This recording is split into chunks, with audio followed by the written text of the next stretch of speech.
और इस प्यार के कारण फिर हमें समय देना पड़ा आपके यहाँ, और मैं आया और आप सब लोगों ये तो कार्यक्रम पहले हो गया होता। राज्य के सभी 81 विधानसभा क्षेत्रों में कार्यक्रम संपन्न हो चुका है। अगर आज जो बचा हुआ था वो गोमिया विधानसभा, एक मांडो विधानसभा बचा हुआ था, तो आज आपके इस गोमिया विधानसभा क्षेत्र में आप सब लोगों के बीच आप सब लोगों का दर्शन करने का, आप सबका अभिनंदन करने का हमें अवसर मिला। ये हमारा सौभाग्य है। मैंने इसलिए कहा कि पार्टी ने तय किया कि हमें बूथ पर जो कार्यकर्ता काम करते हैं उनका हमें अभिनंदन करना है, उनका हमें स्वागत करना है। और आज यहाँ तो दो अभिनंदन करना है। एक तो आपकी मेहनत से, जैसे आपने MP बनाया चंद्र प्रकाश चौधरी को, उनका भी स्वागत करने का, उनका भी अभिनंदन करने का हमें इसलिए आप सबको बहुत बहुत बधाई, बहुत बहुत धन्यवाद। और मैंने इसलिए कहा कि पार्टी के कार्यकर्ता जो बूथ स्तर पर होते हैं वो कितना मजबूत और कितना लड़ाई लड़ते हैं। हम लोग कहते भी है ना कि चुनाव अगर बूथ जीता तो समझो कि चुनाव जीता, यानी जीत बूथ पर होती है, लड़ाई बूथ पर होती है। लड़ाई कोई दिल्ली में नहीं होता है, लड़ाई रांची में नहीं होता है। लड़ाई चुनाव हार और जीत के जो फासला होता है तो फैसला कहाँ होता है? पोलिंग बूथों पर होता है। और चुनाव के दिन तो कार्यकर्ता सुबह से लेकर के शाम तक पोलिंग बूथों पर काम करते हैं। घर घर से माता पिता, घर घर से मतदाता को निकाल करके वोट डलवाना, ये भी काम करते हैं। उनको समझाना हाथ जोड़ करके, कोई चाची है, कोई दादी है, कोई भाभी है, कोई बहन है, कोई भाई है, कोई चचा है, यदि हम जो भी काम करके हम घर घर से कोशिश करते हैं एक एक मतदाता निकल करके अपना वोट डाले, बीजेपी को वोट दे, आजू पार्टी को वोट दे, यानी गठबंधन के उम्मीदवार को वोट दे। ये आप सब लोग मेहनत करते, परिश्रम करते। और मैं कहता हूँ कि चुनाव के दिन ही हम सब लोग नहीं परिश्रम करते, बल्कि 365 दिन जो गांव में कार्यकर्ता रहते हैं, बूथ स्तर के जो कार्यकर्ता रहते हैं, 365 दिन वो पार्टी का भी काम करते हैं। क्योंकि वास्तव में हम सब लोग तो आते हैं मंच से भाषण दे करके चले जाते हैं, हमसे तो कोई पूछता नहीं है। लेकिन जो गांव में कार्यकर्ता होते हैं, बूथ पर जो कार्यकर्ता होते हैं, वो प्रत्येक दिन वो संघर्ष करता है, प्रत्येक दिन जनता से वो रूबरू होते हैं, सामना होता है, अपोजिशन के लोगों के साथ भी होता है और वहाँ संघर्ष करना पड़ता है। संघर्ष मतलब डंडे से ही संघर्ष नहीं होता है, यानी जुबान से होता है, समझाना होता है। हर एक दिन अगर कुछ भी देश में काम हुआ, अगर उसकी आलोचना होती है कि मेरे प्रधानमंत्री जी ने ये गड़बड़ किया, तो उसकी जवाब तो वहां के कार्यकर्ता को, जनता को देना होता है। वो खड़े होकर के, कहने का मतलब इतना ही है मेरा कि जो पोलिंग बूथ स्तर पर, गांव स्तर पर जो कार्यकर्ता होते हैं, वो 365 दिन एक प्रकार से वो संघर्ष करता है पार्टी के कार्यक्रमों को लेकर के। 365 दिन वो जनता के बीच रहते हैं। और इसलिए हमने कहा कि आज उन कार्यकर्ताओं से यहाँ मुलाकात हो रही, उन कार्यकर्ताओं को ये अभिनंदन करने का एक सौभाग्य प्राप्त हुआ। और इसलिए मैंने आप सब अभिनंदन के पात्र हैं, आप सब लोग स्वागत के योग्य। और इसलिए पार्टी ने एक स्वागत कार्यक्रम को तय किया था कि भाई हम इस राज्य के सभी विधानसभा क्षेत्रों में हम कार्यकर्ताओं का अभिनंदन करें, स्वागत करें, और साथ ही कार्यकर्ता ये भी संकल्प लेकर के यहाँ से जाए, क्योंकि 2024 का जो चुनाव है विधानसभा का, तो चुनाव में हमें जीतना है झारखंड को। और उसको जीतना है तो जैसे अभी बता रहे थे कि 119 बूथों पर इस बार जीते हैं, तो आधा से भी कम है। तो इस बार आप सबको संकल्प लेना कि भाई हम देखना अपने अपने आसपास में जिस बूथ पर आप जीते हैं तो उस जीत को बरकरार रखना। जहाँ नहीं जीते हैं इस पर कैसे जीत सकते हो, उसकी आप अभी से प्लानिंग वहां शुरू कर दो कि आपको पता है वहां पर कौन वोट आपको नहीं मिला, कौन वोट हमें मिल सकता है। अगर अभी से आप प्लानिंग करोगे, अभी से आप उस पर चिन्हित करोगे कि नहीं ये वोट मिल सकता है, हमें तो उस पर प्रयास शुरू करना अभी से। उसके लिए आप इंतजार मत करना कि बाबूलाल मारने बोलेंगे, आज बोल करके आपके बीच जा रहे हैं। उसके लिए आप इंतजार मत करना कि भाई कब चुनाव होगा, कब कैंडिडेट होंगे। कैंडिडेट तो होंगे ही जब चुनाव की घोषणा होगी, तो इलेक्शन कमीशन काम करेगी। लेकिन हम सब लोग तैयार रहे कि हम सबको इतनी मजबूती से तैयारी करनी है कि इस बार किसी भी हालत में झारखंड प्रदेश में हमें सरकार बनानी और इस विधानसभा को भी हमें जीतना। ये हम सबको संकल्प लेकर के आप देता, यही मैं आज अभी आप देखे हुए इस राज्य की क्या हालत हो गई इन 4.5 वर्षों में। यदि 4.5 वर्षों का आप देखें तो 4.5 वर्षों में जो इस राज्य की हालत को बना दिया है। हेमंत सोरेन मुख्यमंत्री रहे इस समय, उससे पहले थोड़े दिन तक क्या कहते हैं चंपई सोरेन मुख्यमंत्री बने, उससे पहले तो हेमंत सोरेन। लेकिन इस राज्य की हालत क्या है? राज्य में सरकार ने कई एक प्रकार की क्या क्या पहले बात घोषणाएं की थी। पहले वो कह रहे थे कि 5 लाख लोगों को नौकरी देंगे, रोजगार देंगे, 5 लाख लोगों को रोजगार नहीं देंगे तो भत्ता देंगे। अरे भाई चलो बैठ जाओ थोड़ा देर, चिंता मत करना, आप ही को माइक है देने वाले हैं, ठीक है? हाँ बैठ जाओ बैठ जाओ। अरे छोड़ दो, वो अचानक हो जाता है। तो हम कह रहे थे कि 5 लाख की कहाँ बात कर रहे थे, कहाँ भत्ता की बात कर रहे थे। लेकिन राज्य की हालत क्या है? इस राज्य में कानून व्यवस्था इतनी खराब हो गई है, चोरी डकैती हत्या अपहरण, बहुत बेटियों की इज्जत भी सुरक्षित नहीं है। अरे हम कहीं कहाँ 5 लाख की नौकरी देने वाले थे, रोजगार देने वाले थे, यहाँ तो प्रत्येक दिन 5 महिलाओं के साथ दुष्कर्म होता है। ये सरकार की रिपोर्ट है। प्रत्येक दिन 5 लोगों की हत्याएं होती है, ये सरकार की रिपोर्ट है, मेरा रिपोर्ट नहीं है, कोई बीजेपी का रिपोर्ट नहीं है। ये जो सरकार की क्राइम रिपोर्ट होता है उससे आप भी निकाल करके देख सकते हो। और प्रत्येक दिन 5 ऐसे दंगे फसाद भी झारखंड में हो रहा है, ये भी सरकार की रिपोर्ट है। अभी जैसे चंद्र प्रकाश जी बता रहे थे कि गिरिडीह की घटना, गिरिडीह छोड़ दीजिए, अखबार आज अगर आप सब लोग देखे होंगे, आए दिन घटनाएं हो रहे, दंगा फसाद हो रहे। यदि आज आप देखते होंगे कि इस प्रदेश के अंदर में राष्ट्र विरोधी जो ताकत है वो तिरंगा झंडा छोड़ करके कहाँ फिलिस्तीनी का झंडा लगाते, यानी किस प्रकार से कहीं पत्थरबाजी हो रहा है। यदि आज इस प्रदेश के अंदर में जो हालत बनी है कानून व्यवस्था की, वो किसी से छुपा हुआ नहीं है। आए दिन जो है अपराधी लोगों को चिट्ठी देते हैं, व्हाट्सएप मैसेज देते हैं, वीडियो कॉल पर बात करते हैं, इतने पैसे दो नहीं तो जान से मार देंगे, और कहीं कहीं हत्याएं भी कर देते हैं। तो आज जो इस झारखंड प्रदेश की कानून व्यवस्था इतनी खराब हो गई है कि अगर यही हालत रही झारखंड में तो झारखंड में कभी भी प्रगति नहीं कर सकता है। आज इस राज्य से रोजगार के लिए बाहर लोग पलायन करते, क्यों करते?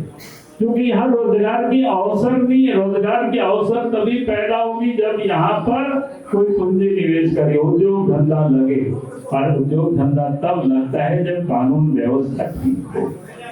अगर लोग भय मुक्त नहीं रहेगा वातावरण, लोग भय में जिएंगे तो कौन आकर के यहाँ पूंजी लगाए, कौन अपनी जान को यहाँ जाकर गंवाएंगे, कौन रंगदारी देकर के यहाँ फैक्ट्री चलाएगा, तभी रोजगार के अवसर पैदा करेंगे। उसके लिए देश में बहुत सारे राज्य हैं, कहीं भी वो चले जाएंगे। बल्कि यहाँ जिन लोगों ने रोजगार कर रहे, उद्योग धंधा कर रहे, वो भी अपने राज्य को छोड़ करके अपना फैक्ट्री यहाँ से उठा करके बाहर चले जाएंगे। तो इसीलिए हमने कहा कि आज इस प्रदेश की जो कानून व्यवस्था है पूरी तरह से चर पर आ गई। और हेमंत के राज्य में, जेएमएम कांग्रेस के राज्य में कानून व्यवस्था ठीक नहीं हो सकती है, क्योंकि इन्होंने जिसका काम था, पुलिस का काम क्या था, चोरों को पकड़ना, अपराधियों को पकड़ना, उनको जेल में डालना, उनको सजा दिलाना, लेकिन आज वो लोग सिर्फ वसूली में उन लोगों को लगा रखते हैं। कहीं भी आप जाएंगे बिना पैसा से काम नहीं होता है। अगर जिसका जो काम है वो काम छोड़ करके हेमंत सरकार ने उन सारे पुलिस पदाधिकारियों को वसूली में लगा दिया, और जब वसूली में लगे रहेंगे तो आप समझ सकते हो कानून व्यवस्था कैसे ठीक होगी। और इसलिए मैंने कहा कि आज जो इस राज्य की स्थिति है, कानून व्यवस्था पूरी तरह से बिगड़ी हुई है, और इनके रहते, इन लोगों की सरकार में रहते कभी भी कानून व्यवस्था ठीक नहीं हो सकती है। और इसलिए मैंने आप सबसे यही कह रहा हूँ कि संकल्प लेकर के जाना है। अगर हमें कानून व्यवस्था को ठीक करना तो इस प्रदेश से इस सरकार को उखाड़ करके फेंकना है। यही संकल्प लेकर के यहाँ से जाना, आज इस प्रदेश की हालत और क्या है?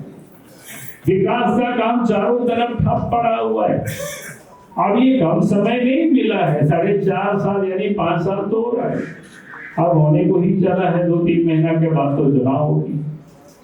यानी इतने वर्षों में एक भी काम कोई सरकार बतावे कि कौन सा काम उन्होंने किया।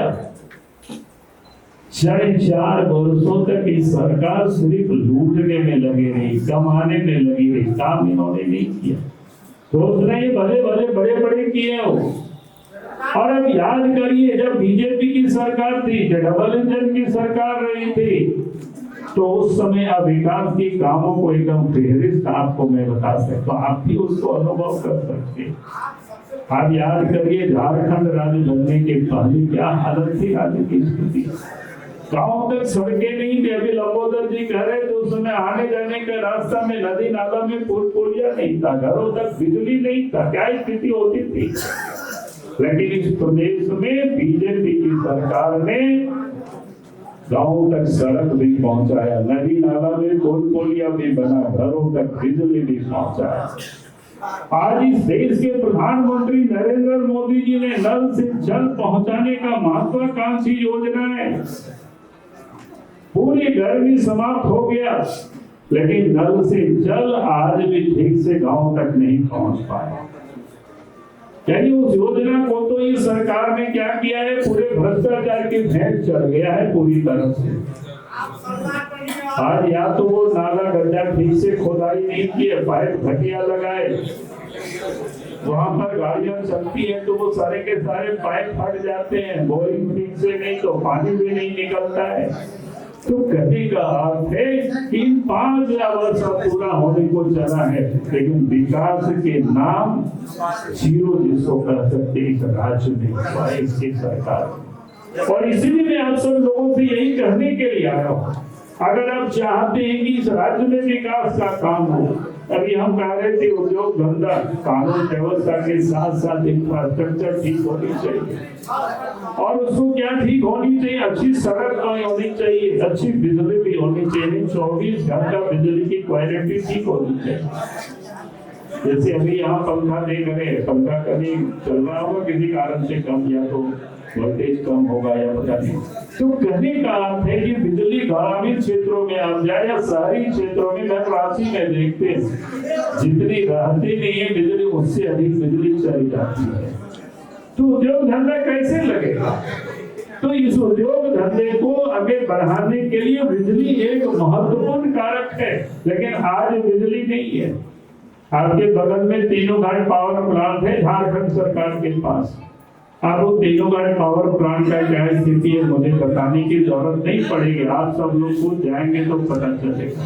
वहाँ लूट मची हुई है। एक परिवार में पूरी के पूरी क्या कहते हैं, तीनों घाट को अपना क्या कहते हैं बपोती बना लिया है, और उसको वहाँ को लूट हो रही है।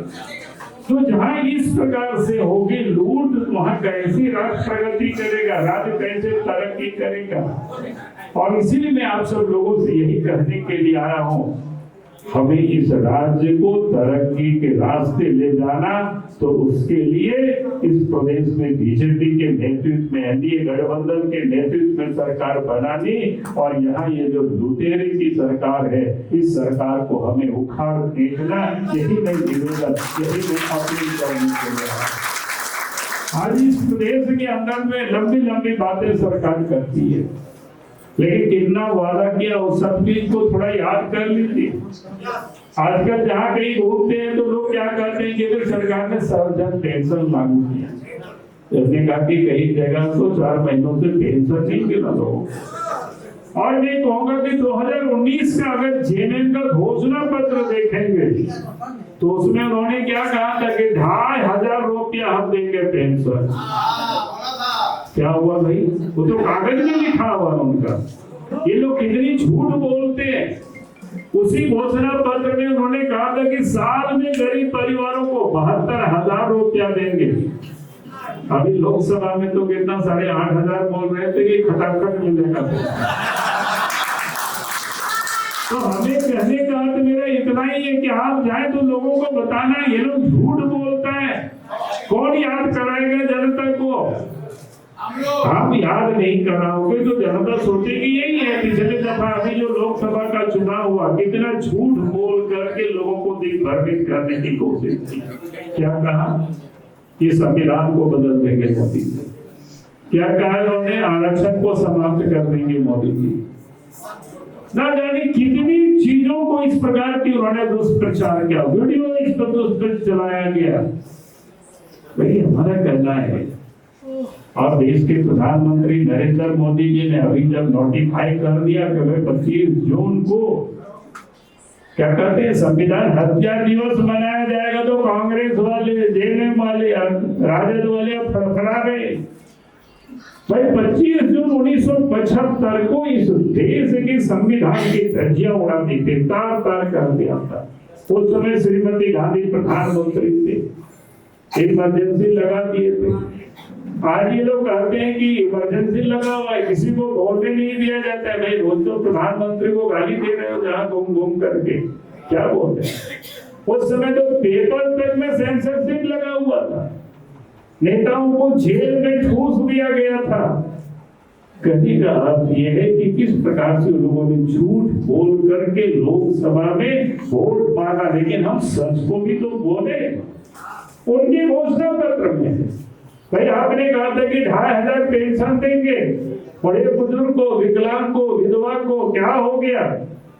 आपने कहा था कि गरीबों को साल में 72,000 रुपया देंगे। क्या हो गया? कहने का अर्थ मेरा इतना ही है कि सब कौन बताएगा जनता को? ये लोग झूठे लोग हैं, झूठ बोल करके लोगों से वोट मांगते, ठगते।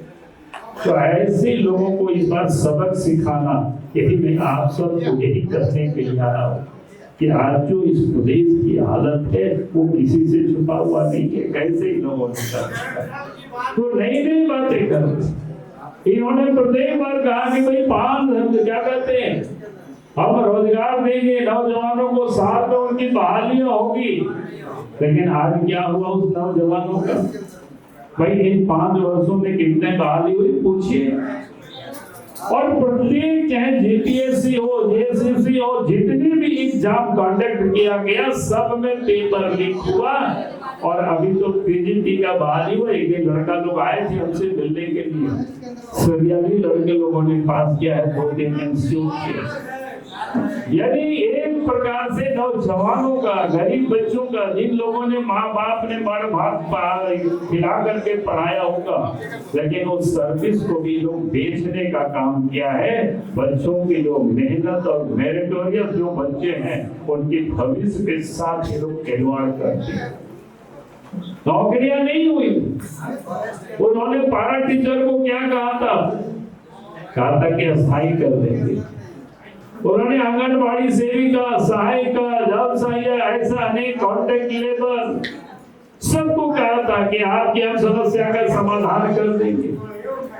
अब पूछो भी कौन सा समाधान किया? आप तो उनकी ओर देखते नहीं। सहायक पुलिस है। आज अगर रांची में जाएंगे, आज भी हम लौट रहे थे, सवेरे लोग हमसे मिले थे, बच्चे और बच्चियां, तो हमारे सामने ही मोरा वाली मैदान है। फिर हम निकल के चल रहे थे तो मैंने लोगों से पूछा कि टेंट जो बना हुआ है झोपड़ीनुमा, जैसे हम लोग गांव में के इलाका में पहले बुलबुलिया लोग आकर के ऐसे ही टेंट बना करके लोग रहते थे। वास्तव में इस बरसात में भी छोटे छोटे बच्चों को लेकर के महिलाएं, पुरुष है, नौजवान, सारे लोग टेंट लगा करके लोग रह रहे हैं वहां पर। सरकार आज उनकी बात नहीं सुनते, अब उनसे बात करने को तैयार नहीं। तो चुनाव के पहले तो उन्होंने लंबी लंबी बातें की थी, आज तो उनकी बात को सुनना छोड़ दीजिए, बल्कि अपनी बात को कहने के लिए, मिलने के लिए लोग जाते हैं तो उनके ऊपर डंडा बरसाते हैं। और इसीलिए मैंने आप सब लोगों से ये कह रहा हूँ कि ये सरकार ने जितनी झूठ बोल करके जितने लोगों को ठगा है, जितने लोगों को लूटा है, तो हम सब का काम है कि हम जनता के बीच जा करके हमें उसको बताना। मैं आपसे यही कहने के लिए आया कि इन्होंने किस प्रकार से इस प्रदेश की नौजवानों को ठगा है, वृद्ध, विधवा और महिलाओं को ठगा है, इन्होंने किसी को नहीं छोड़ा है। किसानों के लिए भी क्या कर रहे हैं, गांव के लिए भी क्या है, आप सबसे कोई से छुपा हुआ नहीं है। और आज इस प्रदेश के अंदर में भ्रष्टाचार की क्या हालत है। आज कहीं भी आप चले जाएंगे, जितने भी सरकारी दफ्तर है, बिना पैसा से कोई काम नहीं होता है। चाहे ब्लॉक हो, अंचल हो, थाना हो, जहां कहीं भी आप जाएंगे अब सब जगह पैसा लगता है। चाहे वो जाति प्रमाण पत्र, मृत्यु प्रमाण पत्र बनाना, आय प्रमाण पत्र बनाना, अब सब जगह पैसा लगता है। और यहाँ तक कि जमीन की तो ऐसी लोगों ने जैसी तैसी अंचल ने कर दिया है। अब बाहर की बात छोड़ दीजिए, राजधानी में जहाँ राज्य में सरकार बैठती है और जो आदिवासियों के नाम सुबह और शाम लेते हैं, लेकिन वहां भी अगर कभी आप लोग जाए तो कांके तरफ चले जाना।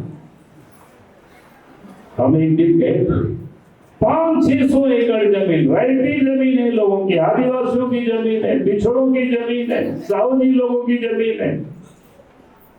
लेकिन आप क्या 22-23 तक लोग रसीद काट रहे थे, अब उसको उसी काट करके दूसरों के नाम से करने शुरू कर दिए, कागज बना, बाउंड्री वाल बना दी। अब वहां खेत में लोग नहीं पहुंच पाते, पहुंचते हैं तो गोलियां चलती है, और थाना जाते हैं तो ना थाना देखने को तैयार है, ना डीसी देखने को तैयार है, लोग परेशान हैं।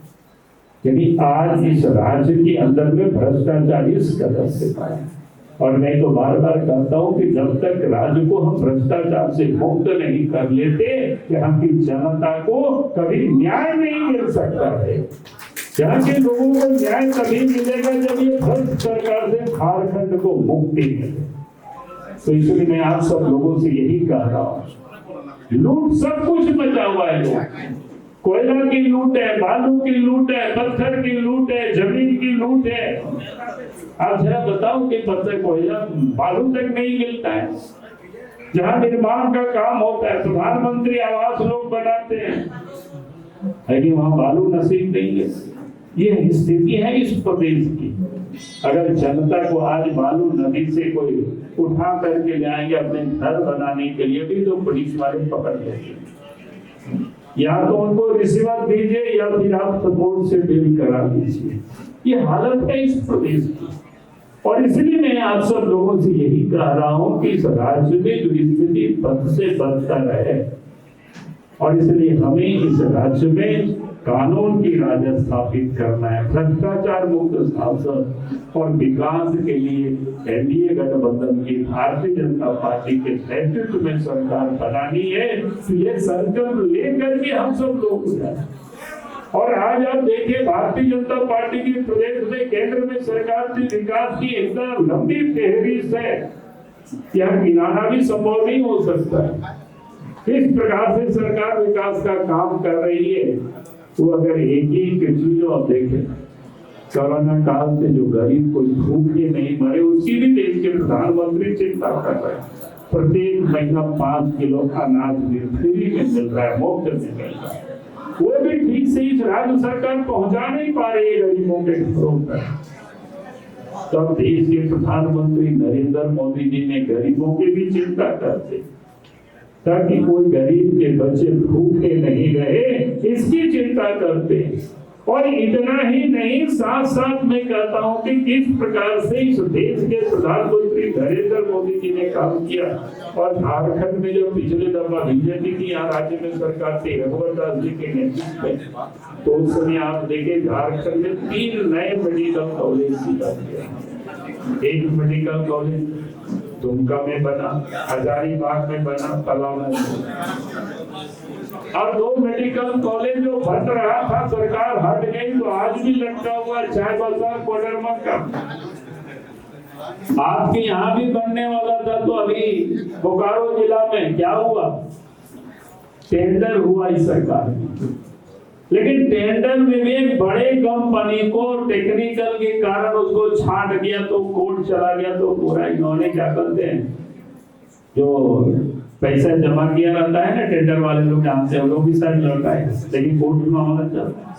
यानी वो अपने मन माफिक जिन्होंने 7% और कितना लोग हमें बता रहे थे एबॉक में डाला था तो उनको दे दिया ताकि वो बड़ी लेन देन का मामला था। कहने का अर्थ यह है सिर्फ कमाने के बारे में सोचते। और मैं इसलिए इस बात को कह रहा हूं, आजादी से लेकर पहले जब बिहार एक साथ था तब 3 मेडिकल कॉलेज झारखंड क्षेत्र में था, लेकिन पिछले 5 साल में 3 नए मेडिकल कॉलेज बना। और बनाने के लिए ताकि भाई सभी जिला में बनना चाहिए, ये इसलिए सभी जिलों में बनना चाहिए ताकि अधिक से अधिक डॉक्टर पैदा होंगे झारखंड में, तो डॉक्टरों की कमी नहीं रहेगी। आज तो आप अस्पताल में जाते होंगे डॉक्टर नहीं मिलता है, वे डॉक्टर कहाँ से मिलेंगे? सीधा जानते हैं अगर कोई चीज पैदा नहीं होगा तो बाजार में गायब ही रहेगा। बात सही है कि नहीं है? जैसे देखते हैं ना बरसात के दिनों में बहुत सब्जी कहीं गायब हो जाता है बाजार से, क्योंकि इस समय थोड़ा होता कम है तो नहीं मिलता है तो महंगा हो जाता है। कहने का मतलब है कि देश के प्रधानमंत्री नरेंद्र मोदी जी ने इस देश के अंदर में जितना मेडिकल कॉलेज आजाद भारत में 2014 के पहले बना था उतना मेडिकल कॉलेज तो इस देश के प्रधानमंत्री नरेंद्र मोदी जी 10 वर्षों में बना करके झारखंड की देवघर में एम्स बन गया, देवघर में हवाई अड्डा भी चालू हो गया, बोकारो का भी हवाई अड्डा बन करके तैयार है, लेकिन एक एम्बुलेंस और एक क्या कहते हैं उसको अग्निशमन की जो गाड़ियां होती है फायर ब्रिगेड, जो छोटा चीज। कहने का मतलब इतना ही है कि सरकार को कोई चिंता नहीं कि राज्य की प्रगति और विकास से, इनको चिंता है अपनी विकास कैसे, अपने परिवार का विकास कैसे हो। अभी आपने देखा थोड़े दिन जेल में गए तो थोड़े दिन चंपई सोरेन को मुख्यमंत्री बनाया, वो भी हमें लगता है कोई दबाव था तभी बनाए होंगे, नहीं तो पत्नी को तो रिजाइन करा करके क्या कहते हैं एक विधायक को रिजाइन करा करके बाद में एमएलए बनाया। प्लानिंग सब ठीक था कि वे पत्नी ही बने, लगता है सर, लेकिन हकीकत तो यही लगता है। जैसे ही जेल से निकले आप सोचिए भाई चंपई सोरेन जी कोई नए व्यक्ति नहीं थे, हम उनकी कोई ये नहीं कर रहे, जेएमएम से आंदोलनकारी से बना दिए तो और 2-3 महीना रह ही लेते तो क्या दिक्कत होता, लेकिन उनको आते ही इतना भी बर्दाश्त नहीं कर सका कुर्सी के बाहर, और आते ही उनको त्यागपत्र उनसे लेकर के और मुख्यमंत्री फिर से शपथ किए। कहने का अर्थ ये है, इसी को कहते हैं परिवार के लिए राजनीति करना, परिवार के लिए राजनीति करते हैं, पैसे के लिए राजनीति करते हैं, इससे आप विकास की क्या उम्मीद कर सकते हैं? इसलिए हमने कहा कि इस देश के प्रधानमंत्री नरेंद्र मोदी जी ने अनेकों काम किए इस 5-10 वर्षों के अंदर में, वो किसी से छुपा हुआ नहीं है। चाहे किसानों को भी प्रत्येक महीना साल में 6,000 रुपया उनके खाते में सीधे भेज रहे। तो इसलिए मैं आप सब भाई और बहनों से मैं यही कहूँगा कि भाई हमें इस बार इस प्रदेश में सरकार बनानी है, ये संकल्प लेकर के हम सब लोग को जाना। और मैं आपको विश्वास दिलाता हूँ कि झारखंड प्रदेश में इस बार सरकार बनेगी तो आपके इस राज्य की विकास की गति 2 गुनी रफ्तार से बढ़ेगी। कोई राज्य की समस्या कानून व्यवस्था की ठीक होगी, पानी की समस्या दूर होगी, ताकि यहाँ के लोगों की स्थिति ठीक हो, रोजगार के अवसर भी झारखंड प्रदेश में पैदा होंगे। यहाँ के नौजवानों को झारखंड बाहर पलायन करने जो काम के लिए दौड़ते हैं तो झारखंड प्रदेश में वो अवसर भी पैदा होगी, लोगों को बाहर जाने की जरूरत नहीं पड़ेगी। ये झारखंड में हो सकता है, ये संभव है, कोई बहुत कठिन नहीं है, लेकिन उसके लिए हमें अच्छी सरकार का होना यहाँ जरूरत है। और इसलिए मैं लोगों से बार बार कहता हूँ कि विकास के लिए बहुत बड़ी बड़ी चीजों की जरूरत है। विकास के लिए अच्छी सड़क का होना जरूरी है, अच्छी बिजली होना जरूरी है, पानी का होना जरूरी है, शिक्षा का होना जरूरी है, स्वास्थ्य का होना जरूरी है, अगर कानून व्यवस्था का होना ठीक है जरूरी है। अगर इतना चीजों को आप कर दिए तो विकास की बुनियाद इसी पर आगे बढ़ती है। लेकिन आज वही सारी चीजें यहाँ खराब है। अब इस पर किसी को कोई चिंता नहीं कि अच्छी यहाँ शिक्षा की व्यवस्था हो, अच्छी अस्पताल, अच्छे स्वास्थ्य का केंद्र यहाँ हो, ये किसी को कोई चिंता नहीं है। क्योंकि इनको तो चिंता है कि उनके नाम से खदान कैसे हो, पत्नी के नाम से औद्योगिक क्षेत्र में जमीन कैसे हो। और आज ये लोग आदिवासियों की जमीन के बारे में बात करते हैं। हम तो लोगों से कहते हैं कि भाई बीजेपी की भी सरकार थे, 3 मुख्यमंत्री बने हैं बीजेपी से। बाबूलाल मारांडी भी मुख्यमंत्री थे, रघुवर दास जी भी, अर्जुन मुंडा भी मुख्यमंत्री थे। कोई बतावे किसी ने कोई जमीन लूटा हो? क्या बात है। लेकिन आज मैं जान सकता हूँ हेमंत सोरेन और उसके परिवार की जमीन तो रांची से लेकर के झारखंड में सब जगह मिलेगा। और वो किसी का जमीन नहीं, आदिवासियों का जमीन को ही लूटा है। हमें ही लोगों ने क्या कहते हैं, दिल्ली के हाई कोर्ट में उन्होंने एफिडेविट सबमिट किया है, तो उसी में हम देख रहे थे 100 से अधिक 108 डीड उसमें से सबमिट किया। आप जरा सोचो, यानी जमीन के सबसे अधिक लुटेरा कौन है? चुनाव में कांग्रेस वाले बाकी जांच करके आदिवासियों के क्षेत्र में जाकर के कहते हैं बीजेपी की सरकार आएगी तो जमीन लूट लेंगे। मैं कहता हूँ कार्यकर्ताओं से, भी बताओ ने कौन सा जमीन लूटा है बीजेपी ने? आज अगर लोग दांत झेल रहा है तो कांग्रेस सरकार की देन है। बड़े बड़े उद्योग बने, बड़े बड़े डैम बना, कब बना? जब इस देश और प्रदेश में कांग्रेस की सरकार हुआ करती थी। जमीनों से उजाड़ दिए गए लोगों को, लेकिन न्याय नहीं मिला उनको। चाहे वो सीसीएल हो, चाहे बीसीसीएल हो, चाहे तेनोगा डैम हो। आज लोग भटक रहे हैं, किसकी देन है? कोई नरेंद्र मोदी जी ने लोगों को नहीं उजाड़ा है।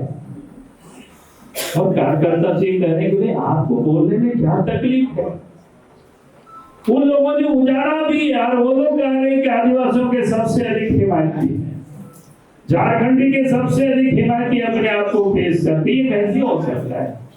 इसलिए मैं कार्यकर्ता बंधुओं से यही निवेदन करो, आप बिल्कुल डरना नहीं। भाई आपने, आपकी सरकार ने कहीं कोई लूटा नहीं, आपके नेता ने कहीं कोई किसी का लूटा नहीं है। लोगों को उजाड़ने का, लूटने का काम तो वो लोगों ने किया है। इसलिए मैं आप सबसे यही करने के लिए आया, भाई हमें कोई चिंता नहीं करनी। इसलिए आप सबको यहाँ से मैं यही कहूंगा, ये संकल्प लेकर के जाएं। और आप सब ने जिस प्रकार से इस विपरीत परिस्थिति में भी लोकसभा के चुनाव में आप सब ने जीत हासिल किया है, हमें भारतीय जनता पार्टी के एनडीए गठबंधन कार्यकर्ता नेताओं के ऊपर हमें पूरा विश्वास है कि आप सब लोग अगर ठान लेंगे तो इस बार भी ये विधानसभा सीट भारी मतों से जीतेंगे और झारखंड में फिर से बीजेपी के नेतृत्व में सरकार बनेगी। यही निवेदन और यही अपील के साथ अपनी बातों को मैं समाप्त करता हूँ। बहुत बहुत धन्यवाद। जय हिंद, जय झारखंड।